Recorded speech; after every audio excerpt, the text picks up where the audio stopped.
Hi, I'm Catherine Llewellyn, the host of the podcast.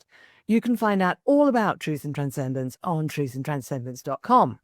And you can find out all about me on beingspace.world, where you will find my online coaching offering as well as my UK-based workshops. The Freedom of Spirit workshop for liberation and empowerment, the Pellower Radical Shift in Consciousness workshop for spiritual expansion, and transformational coaching for exploring the mind-body-spirit connection on the expansive path. You can also support the podcast by actually making a donation. I hope you enjoy the show. Welcome to Truth and Transcendence. You can find all our episodes on truthandtranscendence.com. Today, I'm delighted to welcome special guest Brian Hite, who's here today to talk about many things, but we're going to start off with talking about this idea of we are always on the path.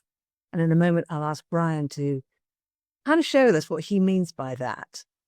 Brian is a renowned performance psychologist and coach with over 30 years' experience as a Hollywood stuntman. He helps individuals and organizations reimagine their relationship with stress and pressure, which I would challenge anyone listening to this to tell me they never experience any stress or pressure in today's world. So, Brian, thank you so much for coming back on the show.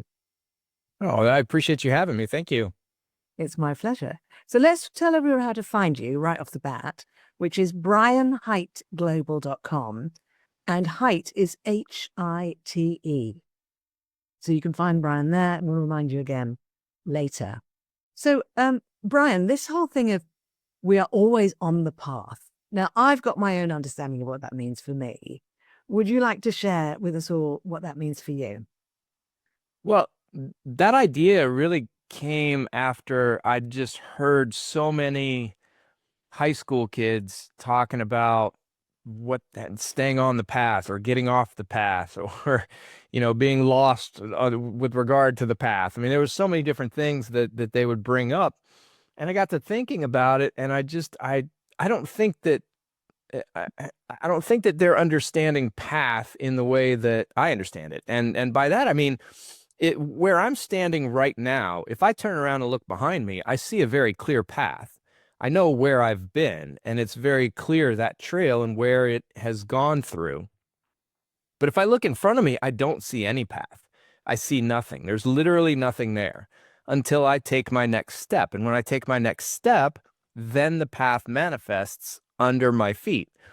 How it manifests, where it manifests, depends on, just like anything else, it depends on what conditions are present. Because just like, I mean, there's not grass growing on your wall behind you right there.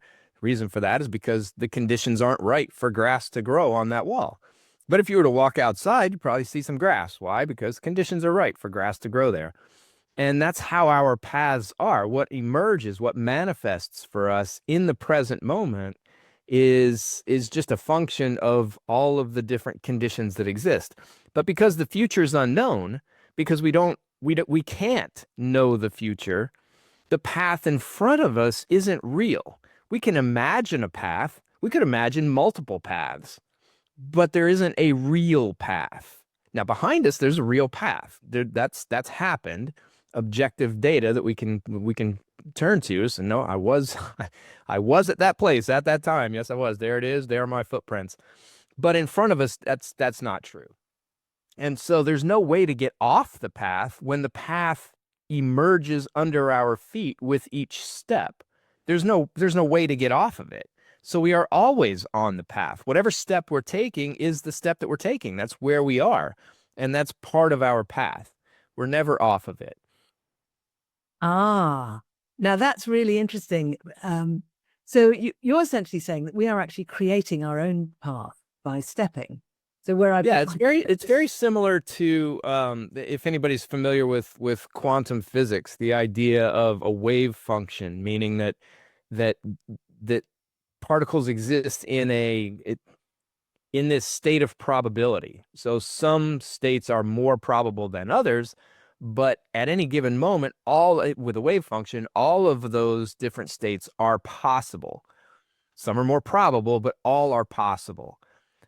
And then when we observe the situation, we look at the spin of a particle or the position of the particle, well, then all of a sudden the wave function collapses to a single point.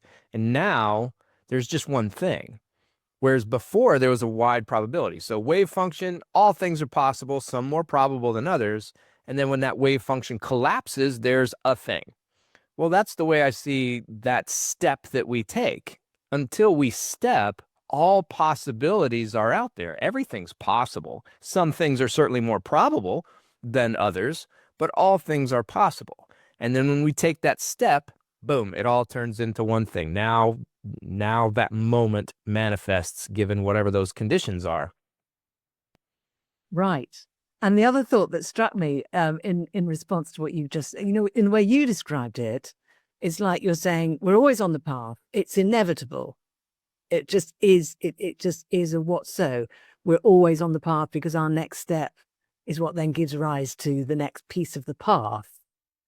And I was then thinking to myself, so this whole idea of, oh, I can't find my path, or I've fallen off my path, is a very different way of looking at it. And I was just wondering, given your work with psychology and exploring all of that, what's your take on the psychology of people saying, I'm not on my path. I don't know what my path is. I've fallen off my path.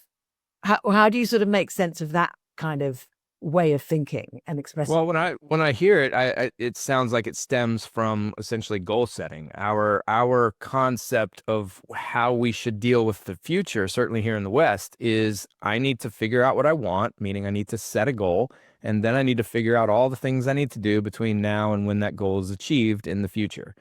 And anything that doesn't align with that plan that I make for myself between here and there, I deem that off the path. My path is this, then that, then that, then that. Step A, step B, step C, step D, and then my goal is achieved. Well, if I end up, in step G or something, off to the side somewhere that I didn't plan to be, that wasn't part of that structure that I'd created, well, then I call it off the path. But I'll tell you, and any of us that have been on this planet for any length of time will probably understand exactly what I'm saying.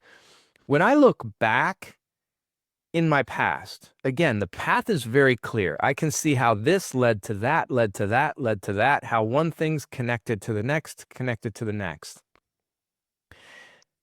And at any one of those points, I could have, theoretically gone in some other direction.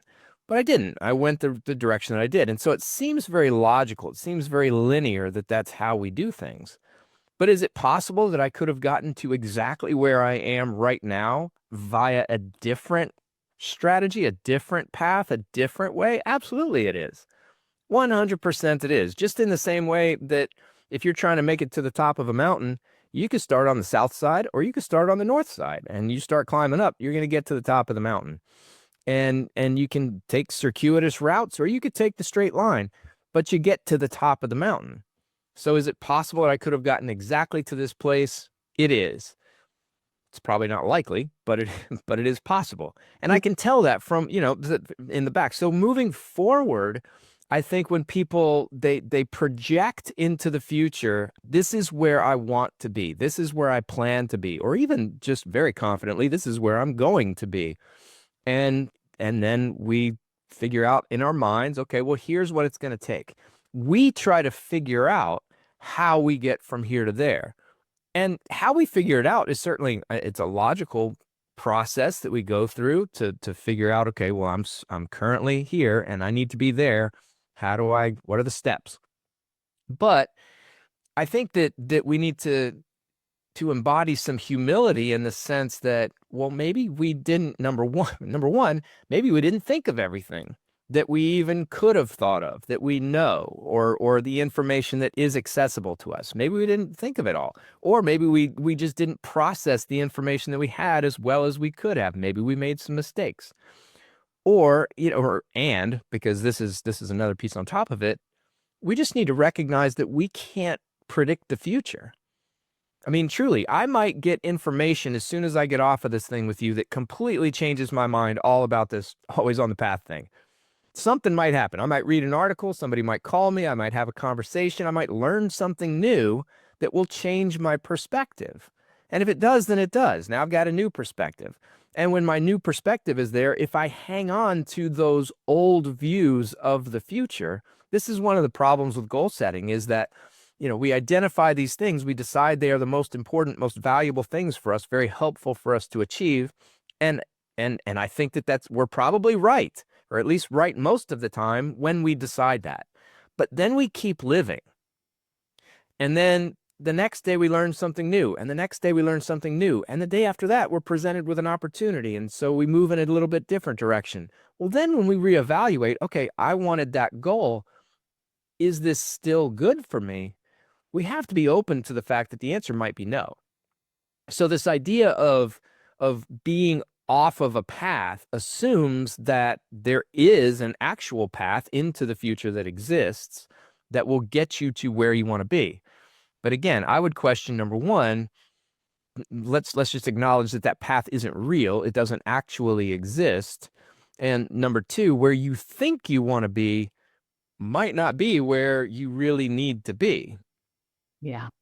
And then, of course, you get the people who have stayed on the, in quotes, path, as in the plan.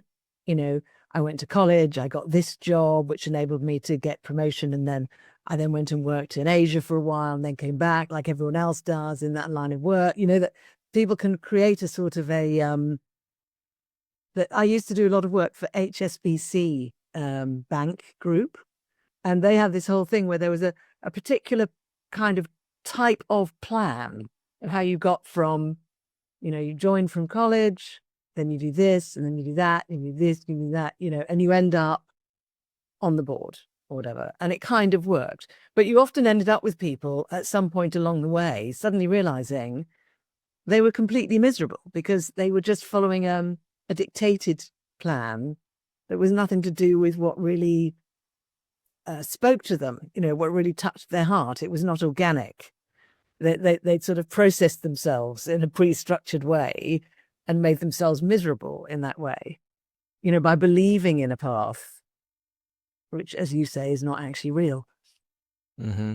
Yeah, it's interesting that you put it in those terms. I mean, where I am right now is keynote speaker. I do workshops for people. I sometimes work on retainer with organizations to really just personalize and tailor what it is that I do to them. I still do stunts on the side, but that's my main thing. The keynote speaking, the workshops, a little bit of individual work with people, but not much. And I say all that to say, had I known when I was in high school that this is what I wanted to do when I grew up, which I didn't, not even a little bit, but had I, then I would have thought, okay, so that's where I want to do. What are the steps that I need to take?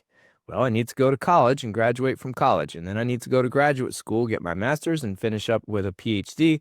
And then once I have the PhD, then I can get a job somewhere and get some experience working with some people. And then I can do the speaking and the coaching. And what happened was I graduated from high school. I went to college. I dropped out. I moved to Los Angeles to work as a stuntman for 15 years. I went back to college, finished the bachelor's, and then worked on the master's, and then started a PhD program, but never with the job. I was still doing stunts.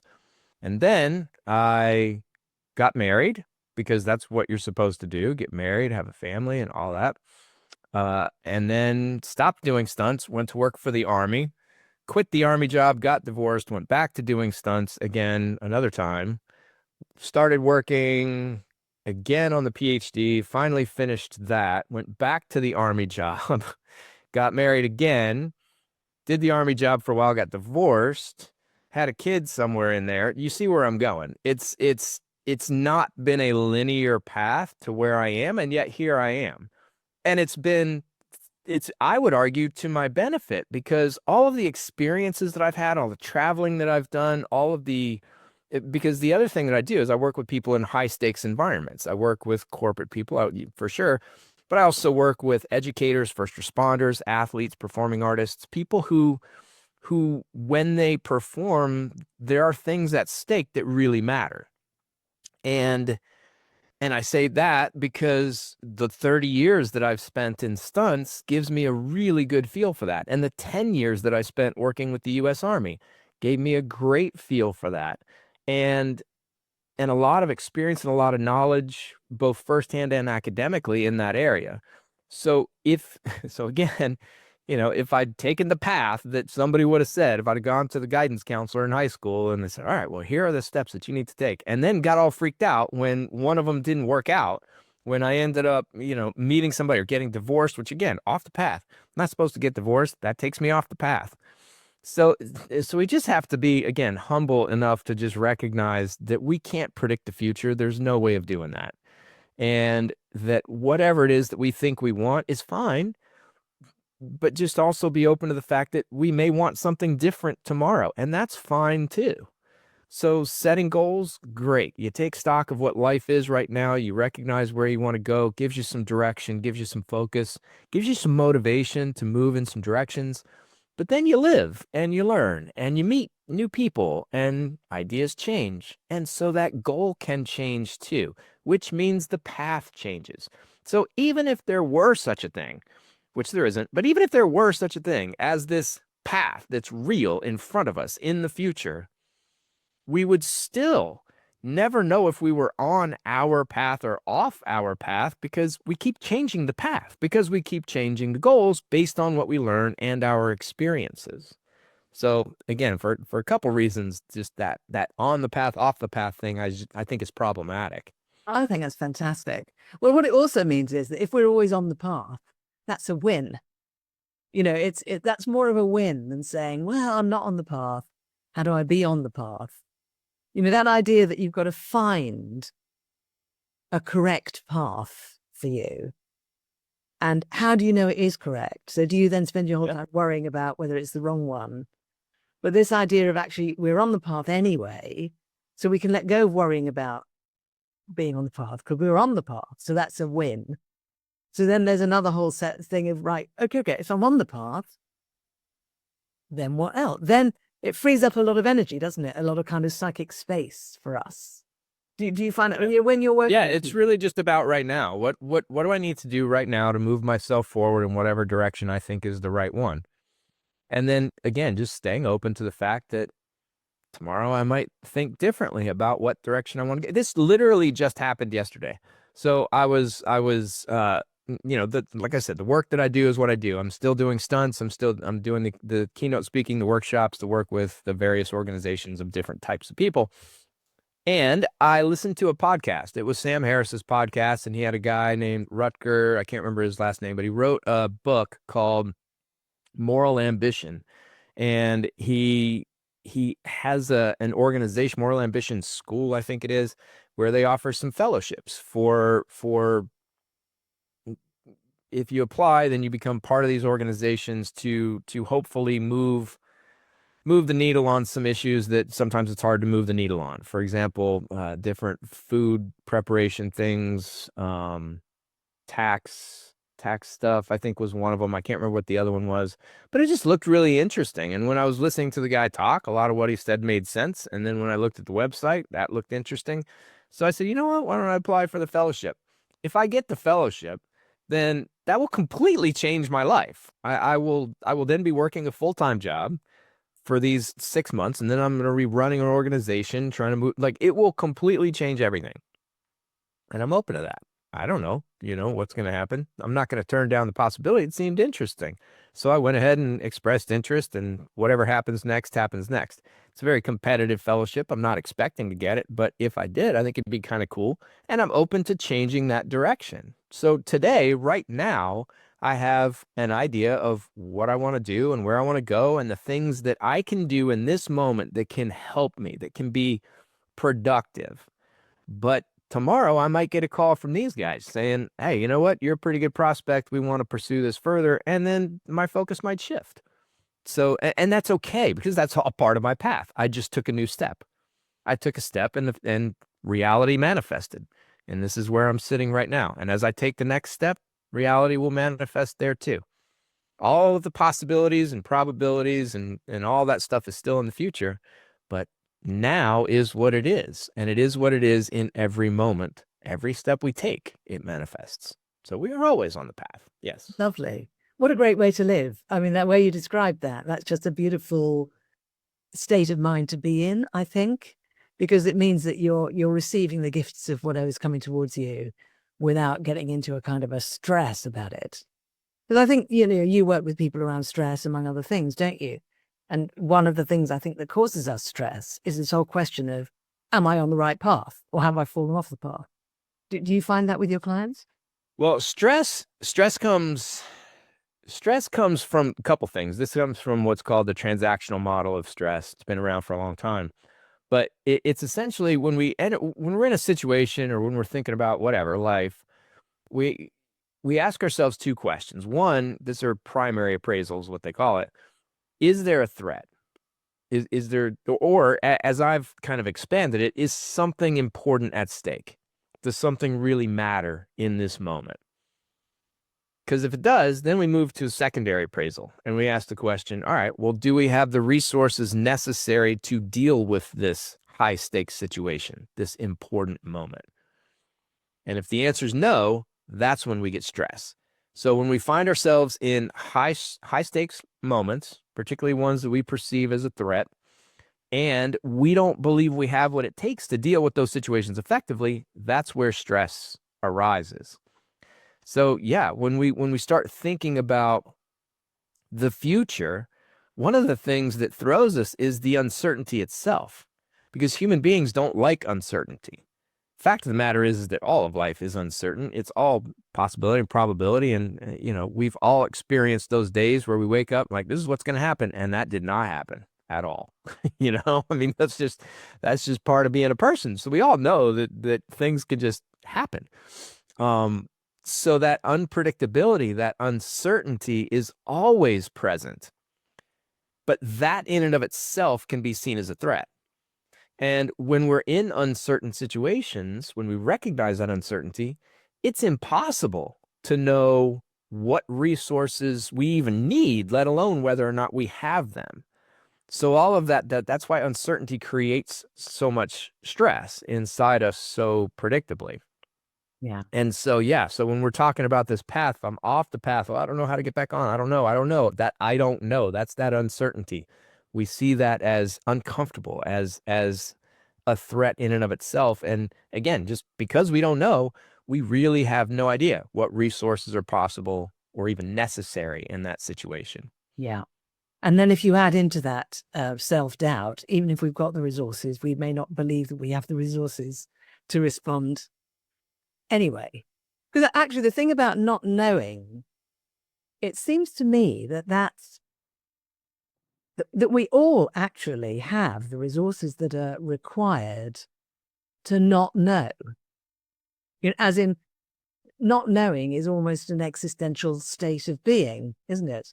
You don't need any particular skills to not know.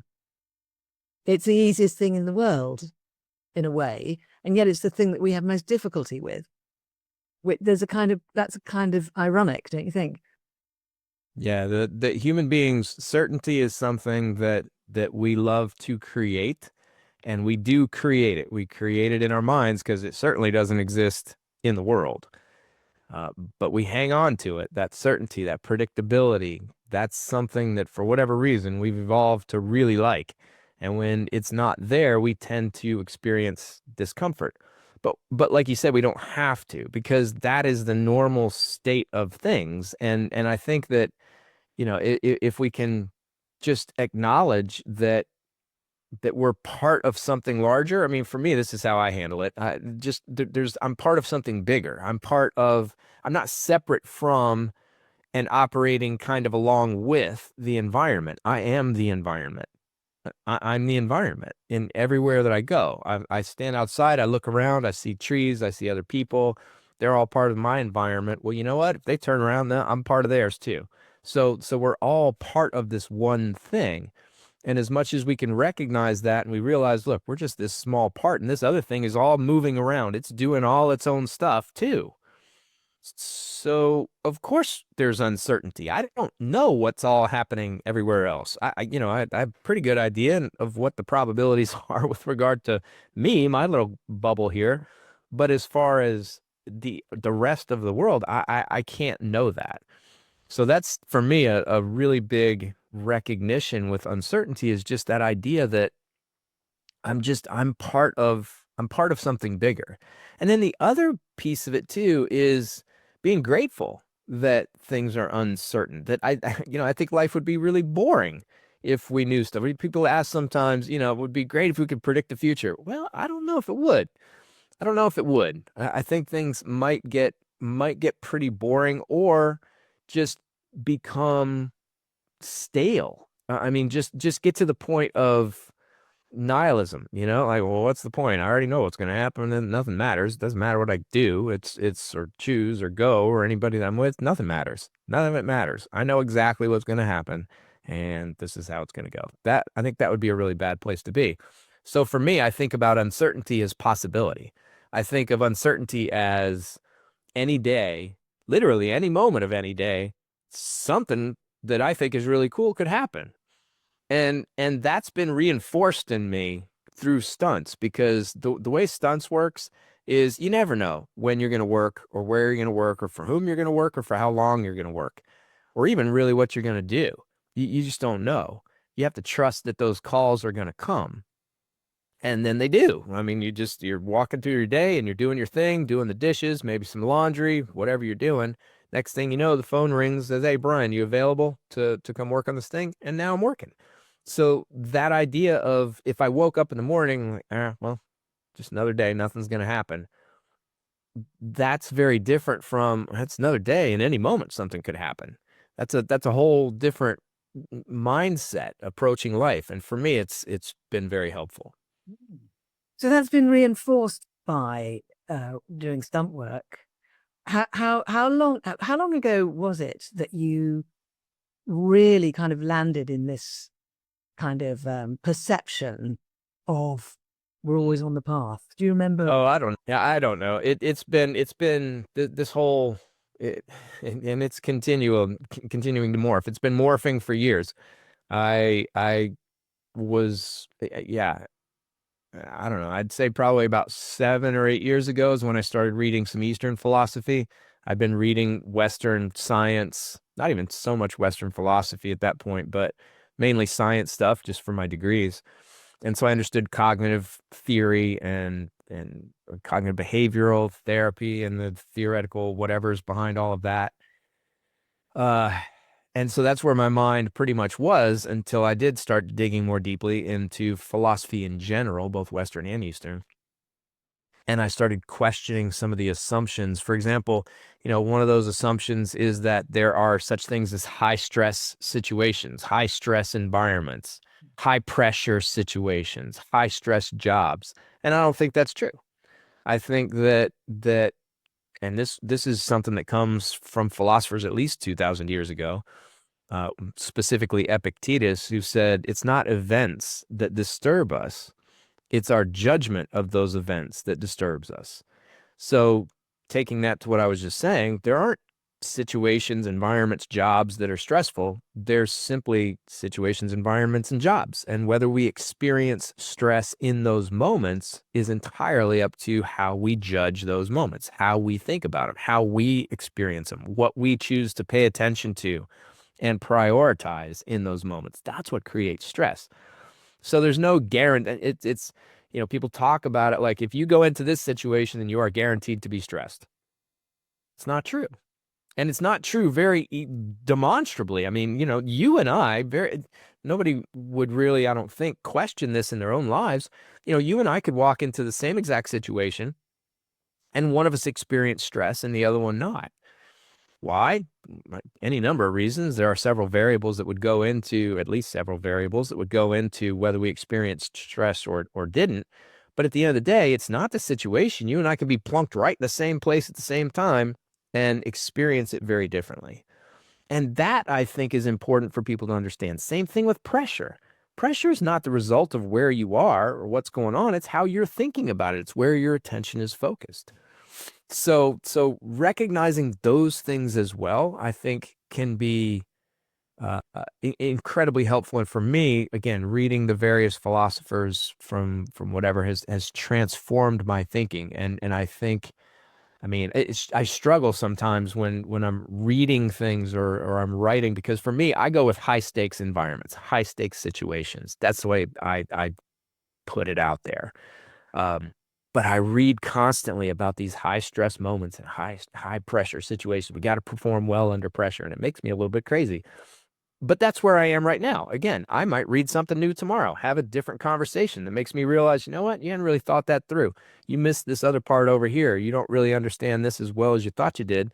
And that may change my perspective. So I'm always changing, always morphing, always open to it, and always excited about it. I don't want to be wrong any longer than I need to be wrong. So if I learn something new that tells me I'm wrong today, I'm going to change my mind so I can be right tomorrow. Fantastic. I certainly resonate with what you were saying. I've had times when people have said to me, "Oh, God, that thing you're doing or that you used to do, that must have been really stressful." And I've sort of, well, actually, it wasn't particularly, you know, but then they might be doing something that I look at and I go, how can you do that? How can you not get really stressed out in that situation? And they're like, what do you mean? What are you talking about? So I think that's very, very true about that. But there is this kind of illusion, I think, that a lot of us like to buy into, that there is such a thing as a high stress environment per se, because then we can all agree about that. And we can all agree about how hard it is for us, and that person comes back and they're suffering and everyone has to put up with the fact they're suffering, and all of that, rather than, okay, that person works on the rigs 6 months of the year, and then 6 months of the year they're not on the rigs, they're doing something else. Doesn't mean they have to be stressed. They might really enjoy that. And someone else might say, working in an office every day, 9 to 5, that must be really stressful. Not necessarily. It might be for you, but not for someone else. So I think that's a really, really good reminder. Yeah, yeah. One of the things that came to my mind as I was thinking about this, I thought about two situations in my own life where they were almost identical. So I was working on a TV show. It was about 20 years ago, 25 maybe, I don't know. It was a while ago. And I was coming out the back of the truck. So the truck was driving down the road and I get thrown out the back of it, hit the ground and roll. Then, it was maybe 6 months ago or so, 9 months maybe, I was working on an episode of a TV show called Righteous Gemstones, which I actually think that this episode just came out. It's episode 9 of the new season. I have to check it out and see if this is the right one or not. Um, but basically the same thing. I was in the back of a truck. The thing hit a bump. I came out the back of the truck, hit the ground, and started rolling. And I was thinking about how I experienced, like the experience that I had prior to doing what was essentially the exact same things. And I remember the very first time being feeling a lot of stress, feeling a lot of pressure, which those are two different things. We can go into that if you want to later on, but experiencing both. And then I thought I put myself back into that position on Righteous Gemstones, and there was no stress or pressure. I was just there. I was there. I was present. I was having a good time. I was paying attention when I needed to be paying attention to. I did what I needed to do. It was a very, very different experience. So that really is the first time when I put those two things together. That's when I started to really question, well, wait a minute. What if there's such a thing as a high pressure situation coming out the back of a moving vehicle, hitting the ground and rolling, that's got to qualify. But in one case, there was some pressure, and in the other case, there wasn't. Same thing with stress. So it's really, again, it's not a hard sell when you put it in those terms to people, because they've all been in situations where they've perceived it differently than somebody else has. Somebody else is roller coasters are a perfect experience. You'll see people all the time. One person sitting on one side of the roller coaster, another person sitting on the other side of the roller coaster. One person, big smile, arms up in the air. The other person, death grip on the thing, about to freak out.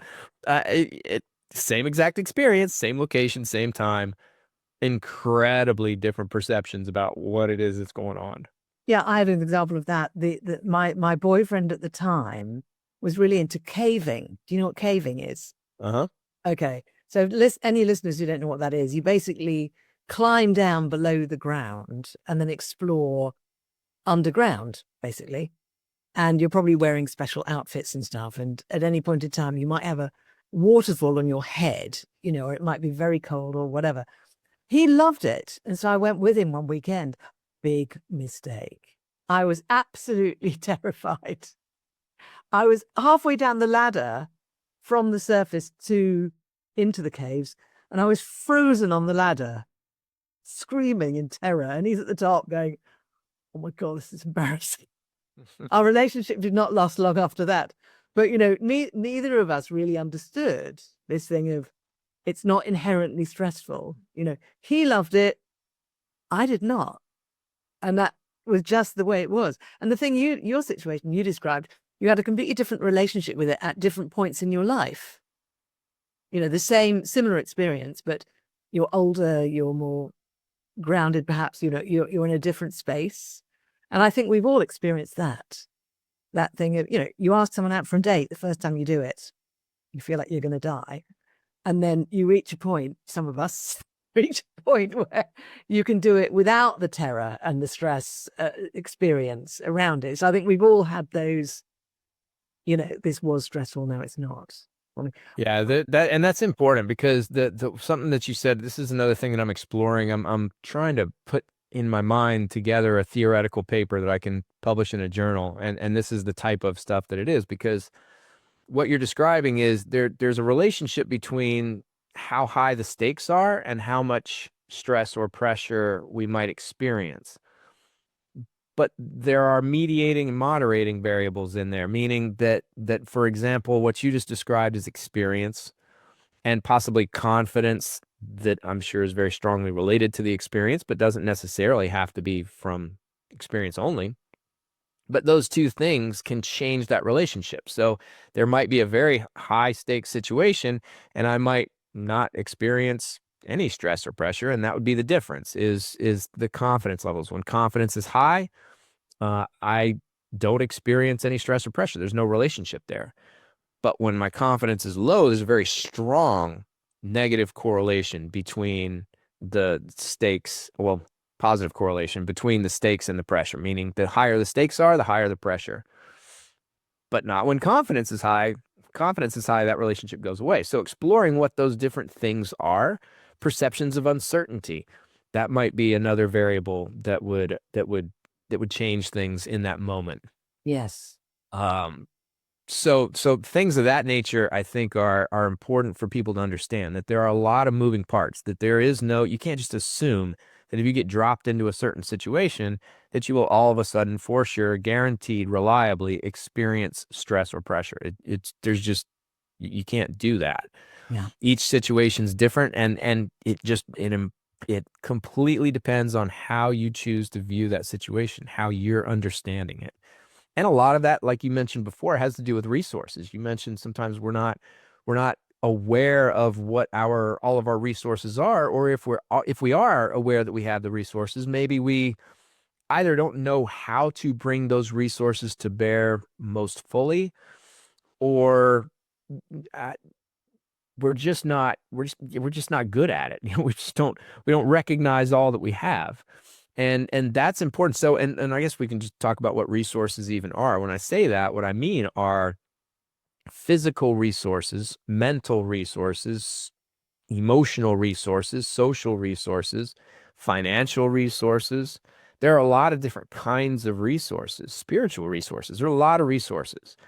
And the more that we can recognize what we currently have, and then augment, develop, improve ones that maybe we're not quite as good at, then the better off we're going to be when challenges arise. So, and again, the more resources we have, the better able we are to put them into practice, the less likely we are to experience stress in situations. Because even if, and this is another thing too, is even if I perceive a situation as a threat, and this is that, even that terminology, like I said, is problematic. And I'll tell you why, my thought process around that, because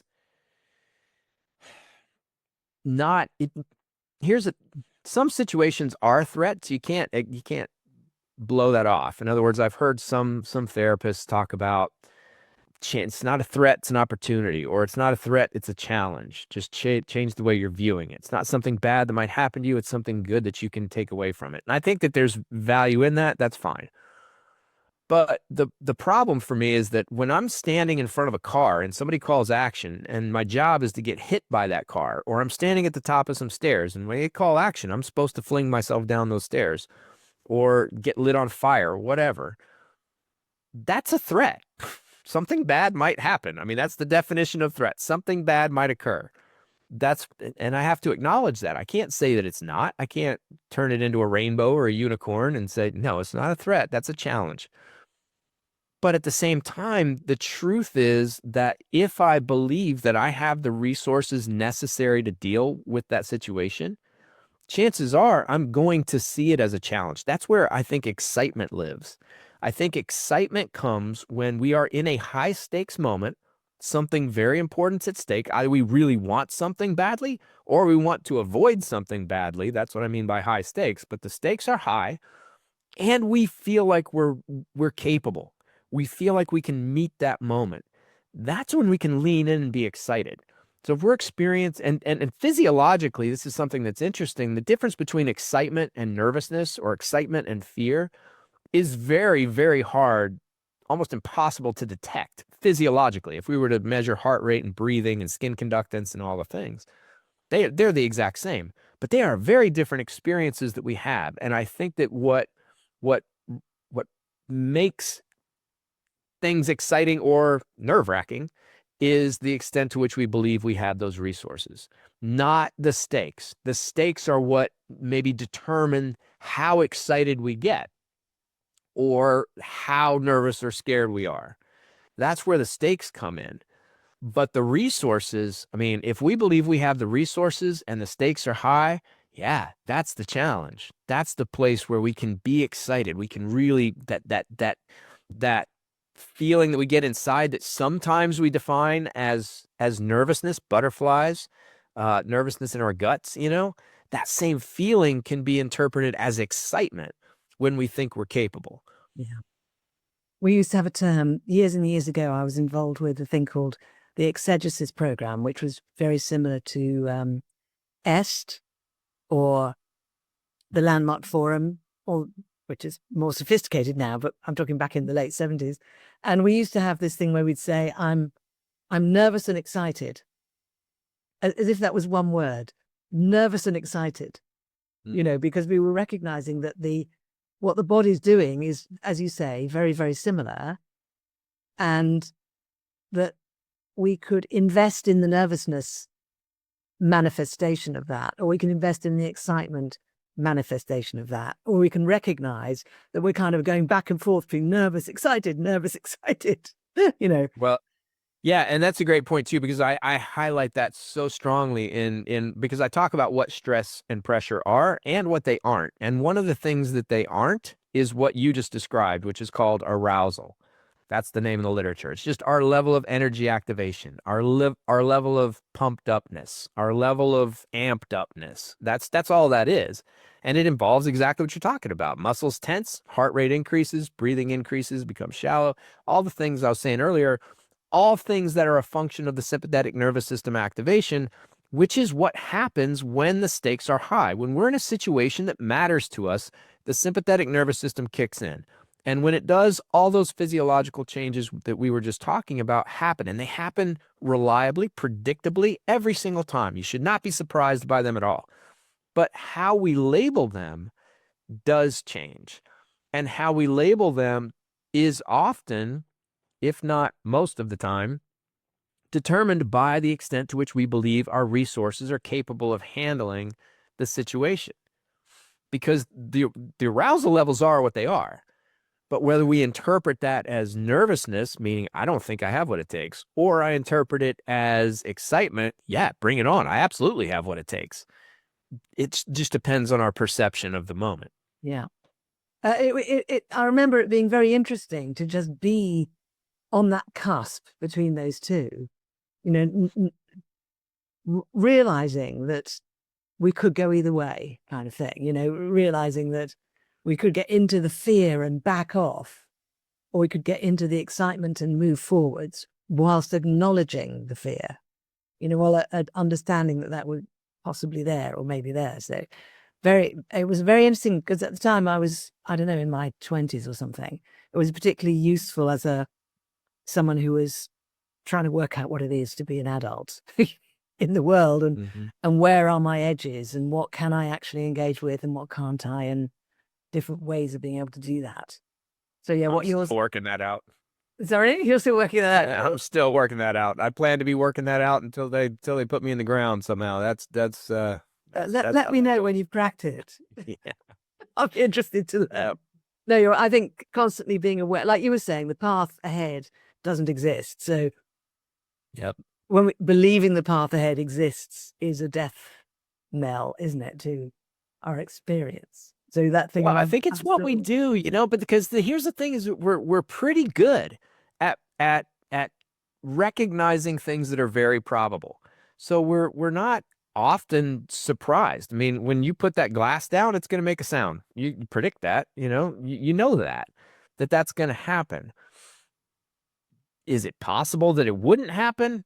I guess in some realm, there's probably a possibility of some sort. You could have been struck deaf right before the glass hit, maybe, and all of a sudden you didn't hear it. You know what I'm saying? So but we're pretty good at predicting what's going to happen in the future, which gives us the illusion that we actually know what's going to happen in the future. So, and I think that both things are fine because, I mean, we'd be in a big mess if we didn't even try to think about what the next thing was, just truly operating in the moment about everything, never thinking about what might be coming in the future. We'd be a total wreck. And at the same time, if we just assume that what we think is going to happen in the future is actual reality, that's a huge mistake too. A big limiting mistake. Yeah, that's a better way to say it. Yeah, thank you. So I honestly, I could talk to you for ages, and I can't believe how long we've been talking already because it's just been so immediate. I love the energy that you bring to this whole topic. So would you like to say a little bit more about what you're doing now to help people work with stress and pressure and various things associated with that? And yes. Yeah, stress, pressure, motivation, burnout, resilience. These are all constructs that I deal with regularly, topics, challenges that organizations and individuals face. Like I said before, I work with corporate educators and kids. I've got some stuff coming up with middle school kids pretty soon, but mainly I've worked with high school kids and athletes and first responders. There are some fire departments, police departments, EMS departments that I've worked with as well. And the thing, they all fall under the umbrella of high stakes situations. So if anything that I've been saying today around high stakes, meaning just simply the consequences matter, that how things turn out is truly important. You care about it. That's a high stakes situation. And in those moments, we can be crippled by the stress and the pressure and over time, the burnout that we experience in those situations. So if anything that I've said here resonates, please reach out. Brian at brianhiteglobal.com, BrianHite global.com. And just let me know. We can set up a quick discovery call and we can talk through what, if anything, that I offer might be beneficial for you or for those you lead, or both. Beautiful. Well, I can only imagine if when you're working with people, if you're anything like how you've been in this conversation today, I can only imagine that you are a delight to work with because you're very kind of, I don't know what the word is. It's kind of, you kind of bounce back and forth with the ideas and kind of play with them in a way it's not pedantic. It's not, you've studied a lot, but you haven't turned into an academic. I appreciate that. And it is helpful when I work with people because you have to listen. You have to listen to what they're saying. Everybody's situation's different. Every organization's situations are different. All their although they may all say, yeah, we got problems with burnout or we have problems with stress. What's underlying that and how much those problems are and the other second, third, fourth order effects of those issues are always different and they're all important. So I appreciate you. I appreciate you saying that. That's how I try to go into every situation, is with an open mind. I don't know what's coming. I don't know how it's going to be. I have no prescription. Let's talk and let's figure it out. Fantastic. And I think as well, your experience in the world of physical risk, I think must be very, very helpful, because most of us haven't really experienced physical risk. And so it's almost like there's an aspect of exploration we haven't done and probably won't do for many of us. Yeah, So it's very helpful with the first responders for sure, because I mean, like you just said, truly, I have been in situations where if I did it wrong, I or somebody that I was working with may not go home that day. It's certainly not in the condition that we came there in, and that's always the goal. So I have been in those situations, and the first responders have too, and that's one of the things that we kind of connect and build rapport around, is just that understanding of what high stakes truly can mean, that it can be life or death. And it doesn't change anything. Everything that I've said here is it's as applicable if what you're caring about is cooking a Christmas dinner or a holiday meal for a whole big family, or if it's staying alive during whatever you're about to do. All of the information's the same. Stress still comes from the perception that something's a threat or that the stakes are high and that we don't have the resources necessary to deal with them.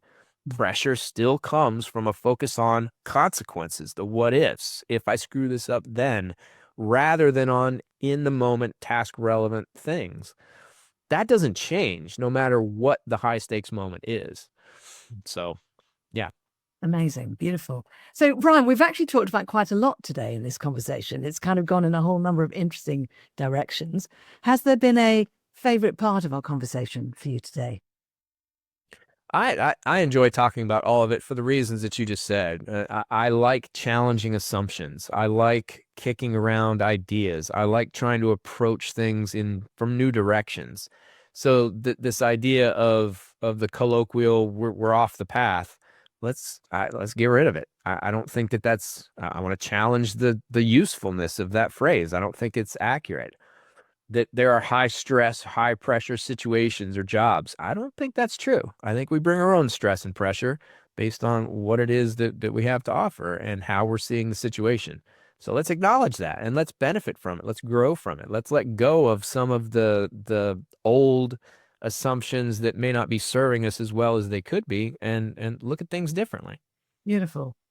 So, one final thing I'd like to invite you to do, if you'd like to, is sometimes it's great for the listeners to have some sort of inquiry question or reflection question to take away into their week to help them get more deeply into what we've been discussing. And I wondered if you would like to offer the listeners a reflection or inquiry question to take away. Hmm.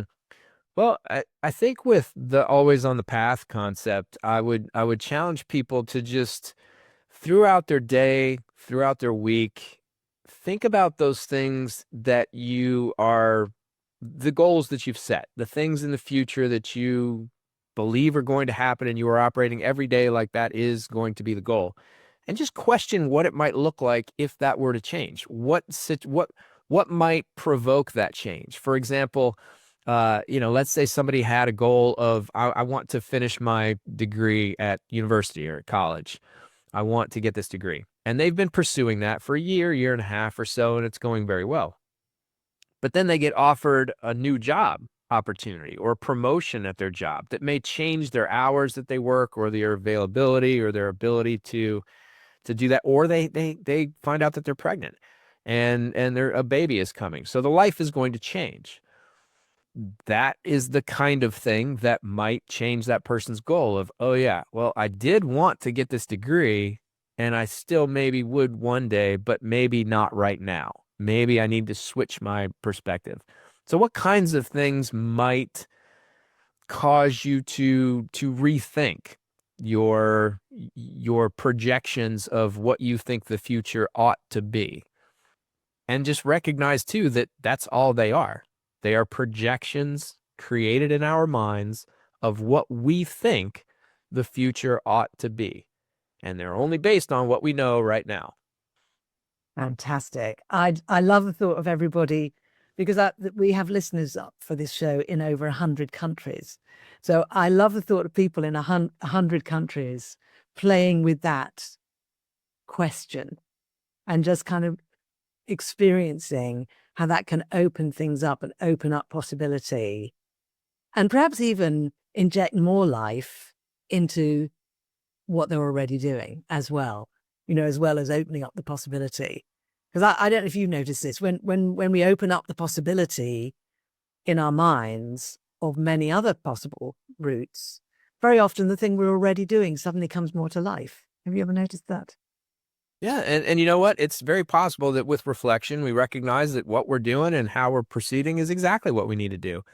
But with that openness, with that questioning, with that challenging of assumptions, we can become surer of that.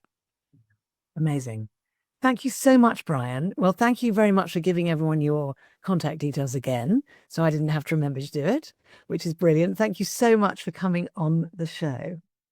Thank you again for having me. I've really enjoyed the discussion. It's been a lot of fun. Fantastic. So, everybody, that's all for Truth and Transcendence today. And as I mentioned before, you can find our other episodes on truthandtranscendence.com. Please help us keep spreading the word and the love and all this beautiful content by giving a thumbs up, a 5-star rating, share with your friends, and comment on what we were discussing today. Have a great week, and I'll see you next time. And Brian Hite, thank you again so much. Thank you. Hopefully we'll see you soon. I hope you enjoyed this week's episode. It really helps if you give a thumbs up, a 5-star rating, a review, and share with your friends. If you're looking for transformational coaching or an intensive transformational weekend workshop experience, I can help with that. You can actually help the show by making a donation. Until next time, take care.